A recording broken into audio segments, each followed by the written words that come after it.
فريقي ضد فريقكم، وخلينا نشوف مين الفريق اللي راح يفوز. اللعبه اللي دائما بتطلبوها مني يا جماعه، فاليوم قررت اني اسوي لكم اياها. وكالعاده اول لاعب راح يكون هلا بفريقي. مين اول لاعب راح يطلع لنا؟ الله الله الله، كريم بنزيما نسخه ريال مدريد. يعني بظن انه افضل نسخه لكريم بنزيما كانت نسخه ريال مدريد، فانا مبسوط لحد هلا.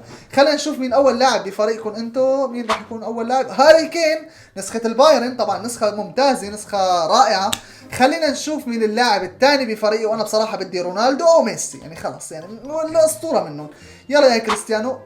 رونالدو بس الظاهره، ما رونالدو ما كريستيانو. ما في مشكله لحد هلا، انا مبسوط بفريقي، مبسوط كثير. خلينا نشوف مين اللاعب الثاني بفريقكم. وبصراحه يعني ان شاء الله يطلع لكم نونيز، او يطلع لكم مثلا ليفاندوس، يطلع لكم اي حدا. رونالدو الظاهر ماشي. خلينا نشوف مين اللاعب الثالث بفريقي. لحد الان انا شايفه تعادل، في تعادل في تعادل. مين اللاعب الثالث بفريقي؟ مين اللاعب الثالث؟ راي كريستيانو. اوكي بيلي. بيلي اسطوره، بيلي نسخه البرازيل، يعني اسطوره، ما في داعي نحكي عنها. خلينا نشوف مين اللاعب الثالث بفريقكم انتم. مين اللاعب الثالث؟ هاتوا نشوف. خلينا نشوف من اللاعب الرابع والاخير بفريقي.